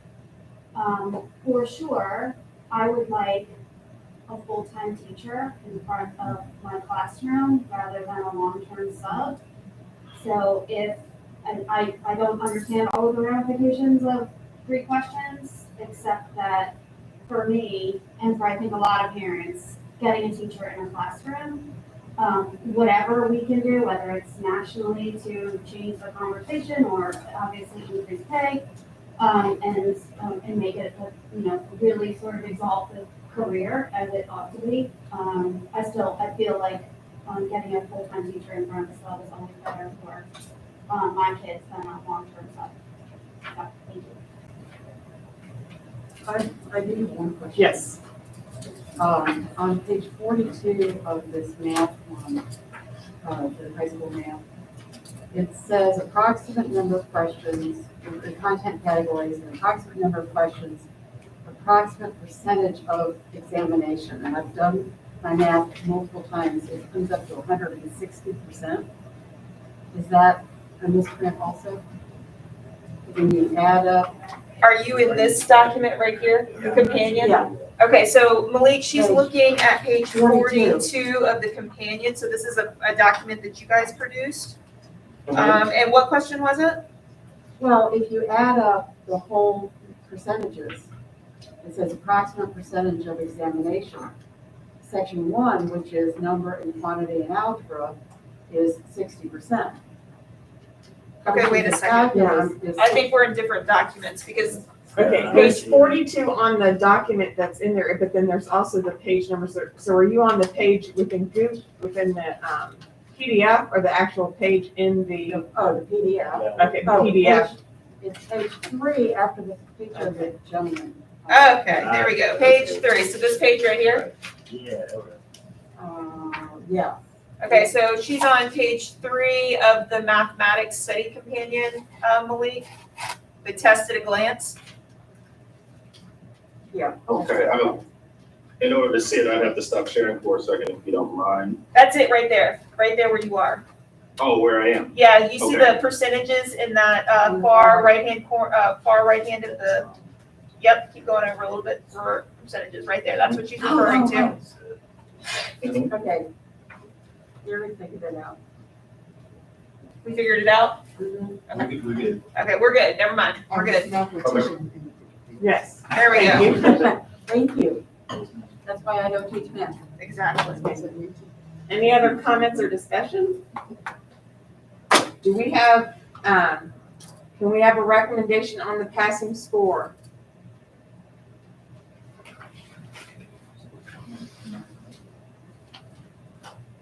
The recommendation was 159 from the panel, and then if we follow our pattern, we would be at 152.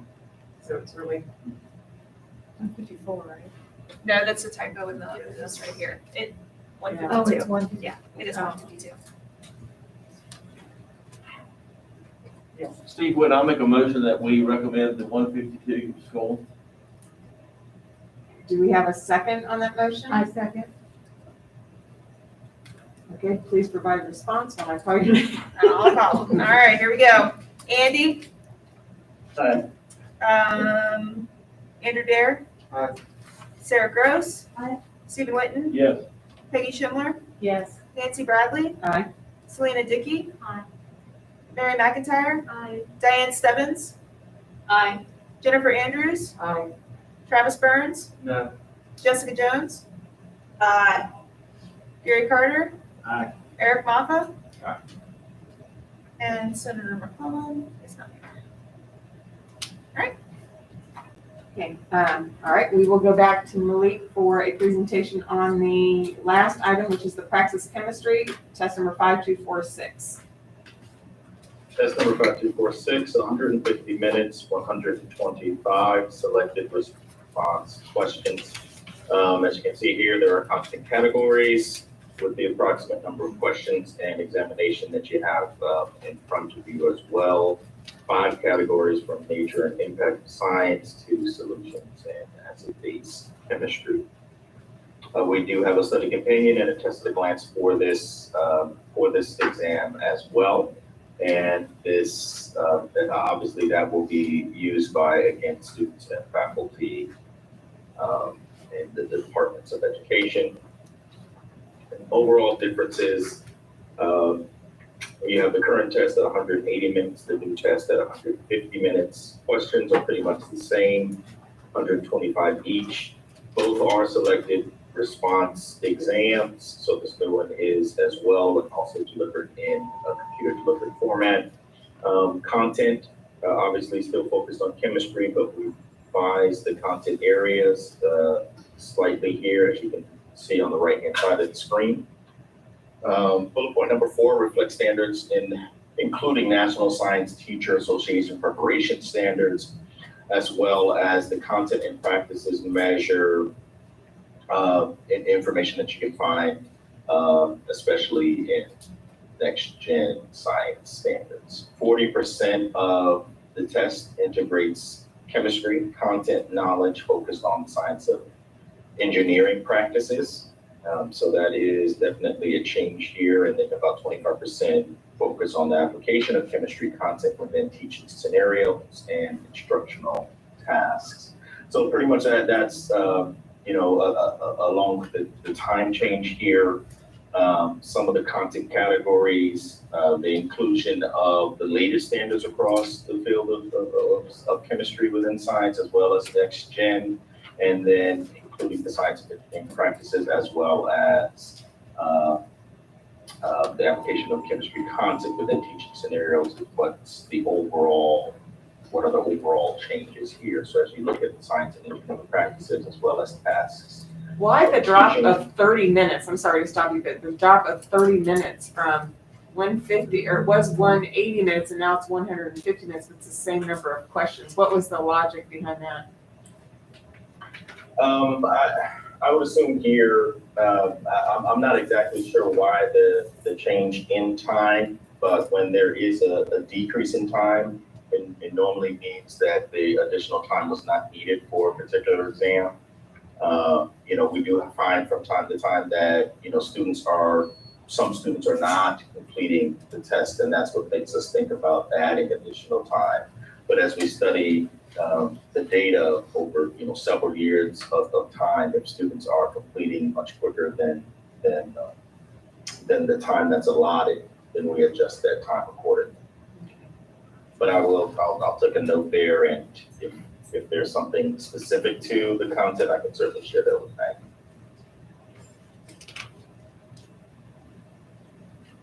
So the science and engineering practices here, as you can see, asking questions and defining problems, kind of diving in. Material on the left-hand side here, engaging in arguments, obtaining, evaluating, and communicating information.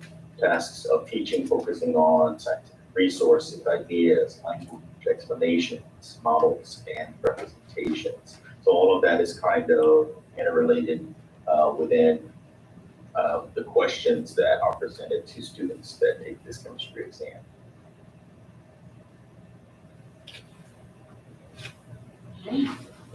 So this is the current test. Just want to be clear here, 5245. The test that we're talking about is 5246. But what I have on screen here is a chart of the states that use 5245.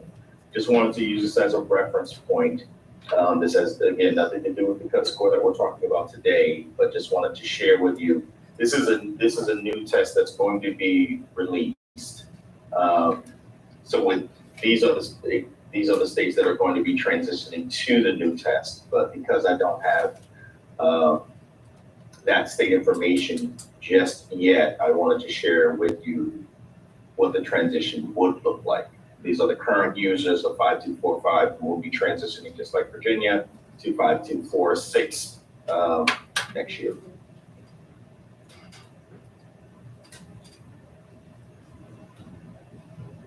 Can I ask a question there, Warren Josh? Surely. I think I noticed on the last two, the ranges have really been about, I don't know, 7 or 8 points. It looked like the range on this one's about 25 points. Can you give me some heads up why that is? Yeah, so this test is an older, well, it's not an older exam. I'll say that this test was a part of a different process in the standard setting world for us here at ETS. So many years ago, we used to conduct state level standard setting for individual states. So we'd come to Virginia, we'd go to North Carolina, Tennessee, or wherever, and work specifically with that state, with a body of educators from that state. Over the last probably 4 or 5 years, we have migrated to a multi-state standard setting process. This is something that states have asked for over the years. So they wanted to participate with their colleagues across the nation to look at an exam. As I mentioned, for portability reasons, but just to have standards that are more even across the board. So we moved into a multi-state standard setting process, which provides that one recommendation. So, to answer your question, these particular cut scores were set from standard setting studies that were done in individual states. So an individual state in North Carolina actually could look at that test very differently and say a 140 is appropriate or a 160 is appropriate. But the multi-state study process brings all the states together and allows them to kind of have a conversation together and think about it as one kind of unified voice. Thank you. Yep. So again, this is just the current test that'll be changing to 5246. 5246, the standard setting study took place in May of 2021. Panelists from 13 states and also Washington District of Columbia, 25 panelists. As you can see again, folks that were participating in that panel. The recommended passing score is 56 out of 100 for all score points. Then 56 represented a score point of 146 on a range of 100 to 200. So if you think about that 146, 56 points out of a possible 100, scale score point of 146, but you also have scale scores for points below and above.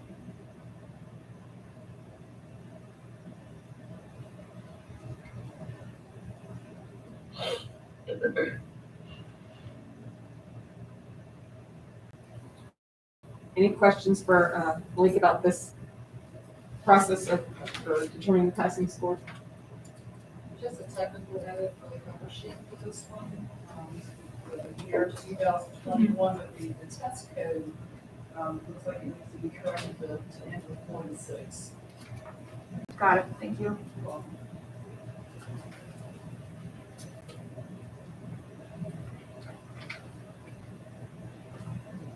Any discussion?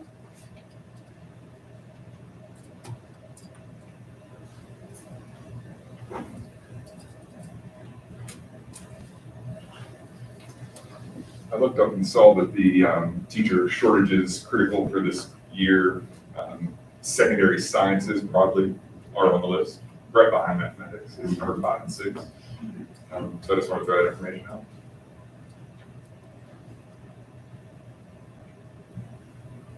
Do we have any recommendations on the passing score?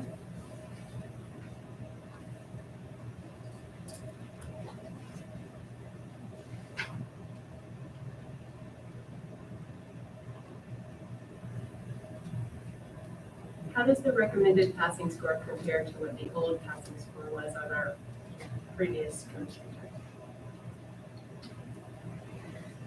In Virginia, the Virginia passing score. Molly, can you go back to the current test for Virginia and the score? I think it's 153. Yeah, 153. Yeah, 153. So if we accepted the recommendation, we would be going down anyway. Is that right? But I think it's hard to compare because of the changes to the test. I think it's, yeah. Yeah, the test is a little bit different, but yeah, in essence, you would be.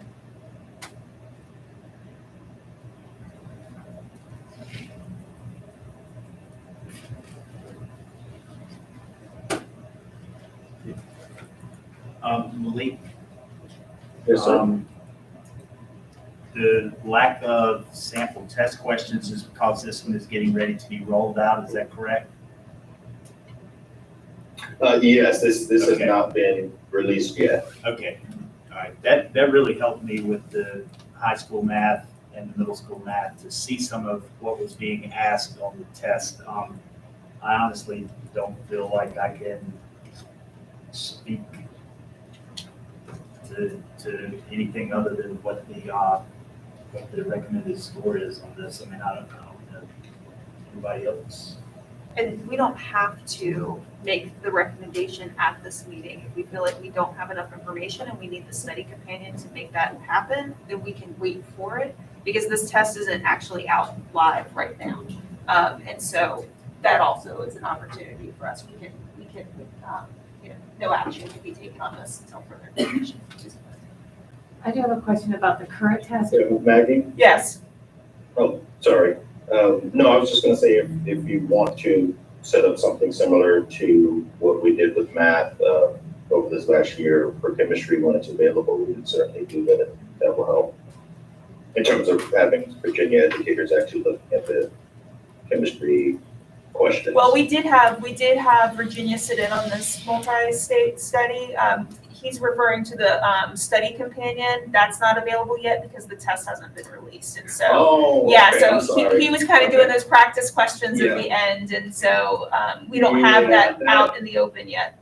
No, I wish I could give you a specific date. I think that's probably going to be released in this late spring, maybe. So a little ways away. So I just had a question. So is Virginia following for the current test? Are we following the recommended ETS score, or are we one CSE and below? I believe, and Malik, I could be wrong on this, the current test and the score that we adopted is what was recommended for that test back when we did it as a single state in that, the way they used to do the studies. Okay, thank you. Yep. When will we need to make a decision about adopting this test? Like, do we? So Malik, remind me of the timeline for this. This isn't going to be released until next spring, the test itself, right? So we've got, I mean, right now the math test is already out there in the wild. So we have some flexibility here. With this exam, it won't be released until next fall, next fall, 2022. But the information around it in terms of having a study companion, having more material to look at on this chemistry 5246 will be available months before, maybe 4 or 5 months beforehand. So looking at late spring, but in terms of actually releasing out into the marketplace, that won't be until fall 22. So September 1st. September 1st to August 31st is our testing year, so most tests, when we do release them, unless there's an urgency from a particular state, we do release on September 1st of every year. So we could certainly wait until the spring. Right, could we make a motion to postpone setting or recommending a score until we have similar data from the two MAT? So is that a recommendation?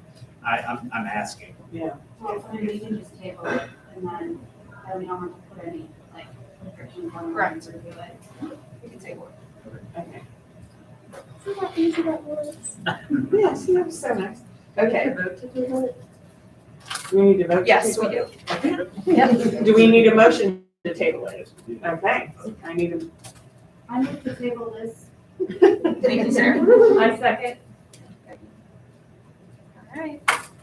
Andy Cox, Aye. Nancy Welch. Aye. Andrew Dare. Aye. Sarah Gross. Aye. Stephen Witten. Aye. Peggy Schindler. Aye. Nancy Bradley. Aye. Selena Dickey. Aye. Mary McIntyre. Aye. Diane Stubbins. Aye. Jennifer Andrews. Aye. Travis Burns. Aye. Jessica Jones. Aye. Gary Carter. Aye. Eric Mappa. Aye. Sarah.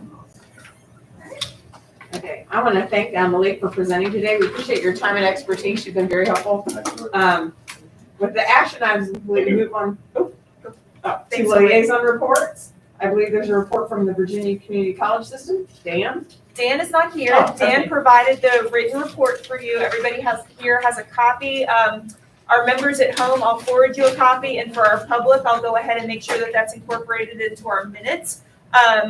He typically gives you kind of an update on what their career switcher program looks like right now. And career switchers, 4 of our programs are actually up for recertification this year. So we've got a lot of data coming in from our career switchers programs. If you're interested, we can certainly do something at the next meeting about that, because we'll have a solid ground on where we are in that process next week. But that's what his report is on, is just those career switcher data points. I think that would be interesting to see. Is there a report from Chev? Monica did not provide one. Okay. Then a report from Joe for BBOE. Thank you. I'll try to be brief. And thank you all for sticking with us till the end. I have one slide. If I could describe probably my first month or so with the department, it would be building. And so unprecedented times in the world with the pandemic and returning to school, returning to work for parents, teachers and shortages, all those things. And then even at our own agency, in our own department, quite a few retirements and staff changes. We want to acknowledge Tara McDaniels, who resigned for a position in, I think, Longwood. So a good opportunity for her to transition out, but leaving quite a few holes for us. And so we are building on in many areas. And so some external also being in context with that building. There are quite a few, as you know, the General Assembly legislation for implementation is also rolling into this year, as well as our favorite JLARC report also, which quite a few areas for recommendation were around teacher ed and licensure. So it's just going to be a rocking year for us here at the department. But I've got some new staff and some expansion in staff. So I'm very pleased to announce that as well. And so formally, we have 3 directors. Right? So our office oversight is over professional practice, teacher ed and licensure separate. Right? So again, strong team there. We have Maggie, as you all know, is all things licensure. Our interim director is Dr. First, who's agreed to stay on with us and take that role in leadership. And then we have also new Amanda Blunt, who is our director of professional practice. So she's been with the agency maybe a month as well. And so glad to have that team as our foundation. In addition, again, good news for us as relates to General Assembly, right? So they do hear some of our cries. Let's just keep it there. But we actually were able to add 3 positions as of last year and have been in the process for interviewing for those positions. And so we'll have a grant coordinator position. Ooh. a coordinator of teacher education, and a engagement specialist. Also, some of the concerns we discussed today, that engagement specialist position will really be tasked with looking at taking the leadership role for our state around issues of retention and recruitment of educators in our state. We will be creating a group, a task force or a work group to continue that work and to build a strategic plan for our state that will be from our office. And so we completed those interviews today, actually, so hopefully we'll have that person on board sometime in November, we hope. And again, I must thank also those that picked up the gap in the absence and some of the transition, Maggie, as well as Darnell. So anyone, again, thanking them publicly for the work they did to carry on, especially with ABTEL. So want to again acknowledge that and thank her.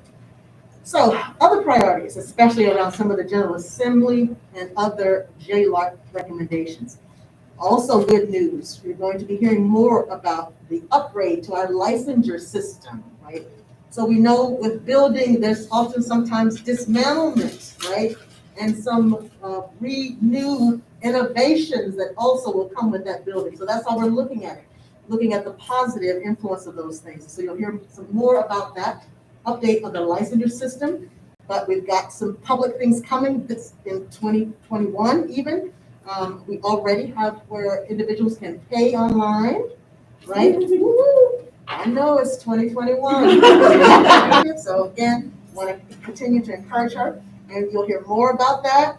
But as we say, sometimes with growth and innovation, there could be some growing pains, right? So just keep that in mind, and also supporting us in this effort. Big project you'll hear more about, the Performance Evaluation Design Phase 3, which really deals with looking at new models. So most recently, some of our colleagues from George Mason actually came to the board and presented on a different model for looking at teacher evaluation in general. So you should hear some big things happening there. So that's one of the big bags that I have on my shoulder, Phase 3, right? So we had some staff working on that, but that will also be one of the big tasks that this office will be responsible for. Let me think what else. Also, there's data expansion, right?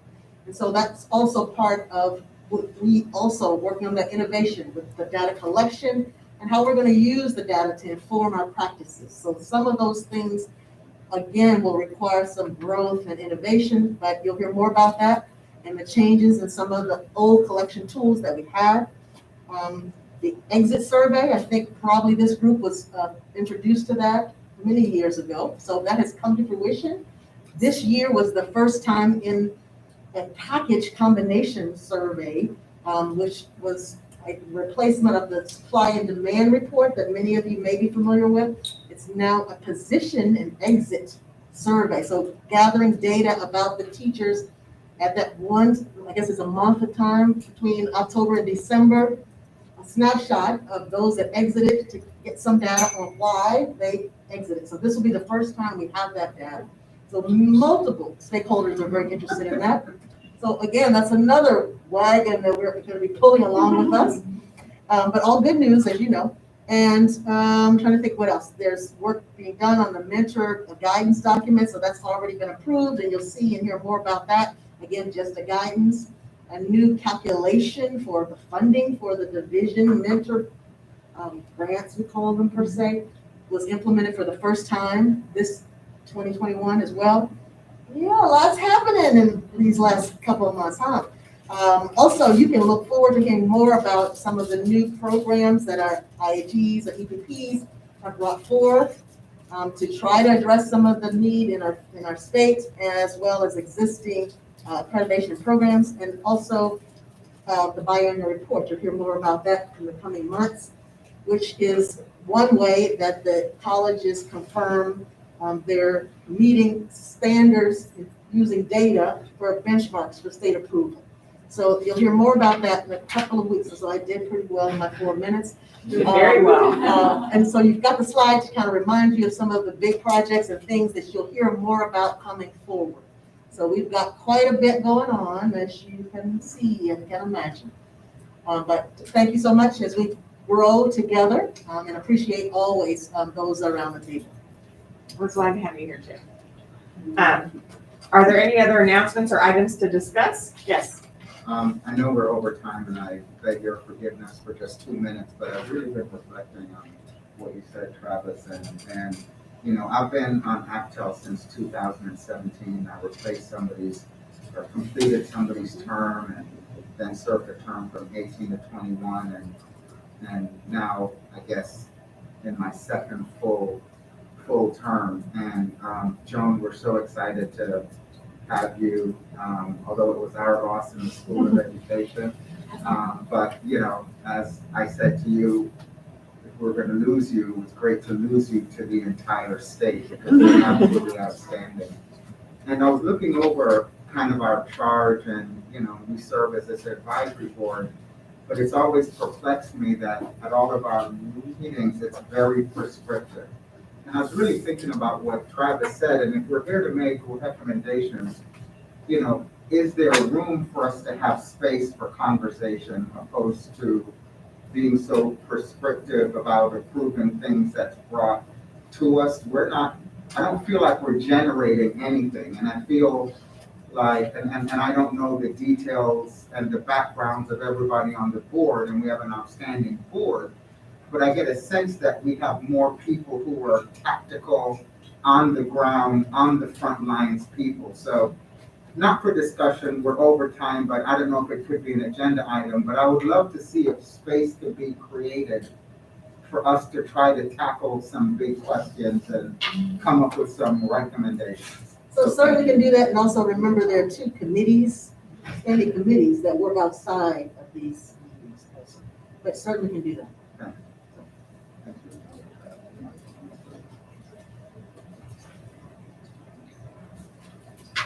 Okay, any other comments, anything to discuss?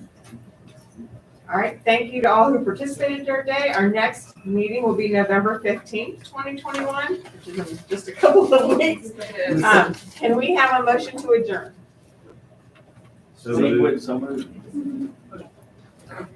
And again, just to remind you, we need a quorum in order to move forward with the meetings. We need a second and we need to vote to, I know, because it's an electronic meeting as well, so. Steve made the motion and Gary. Yep, and now I've got to call the roll. Okay. Andy Cox, Aye. Nancy Welch, Andrew Dare, Aye. Sarah Gross, No, I'm kidding, yeah. Steve Witt, Yeah. Peggy Schindler, Yes. Nancy Bradley, Aye. Selena Dickey, Aye. Mary McIntyre, Aye. Diane Stebbins, Aye. Jennifer Andrews, Aye. Travis Burns, Aye. Jessica Jones, Gary Carter, Aye. Eric Maffa. Aye. Thank you. Thank you, everybody. Thank you. Will the meeting be at our regular time, starting in the morning? Yeah, so just a note for everybody that's here in the room for the November 15th meeting, and when I sent out the meeting material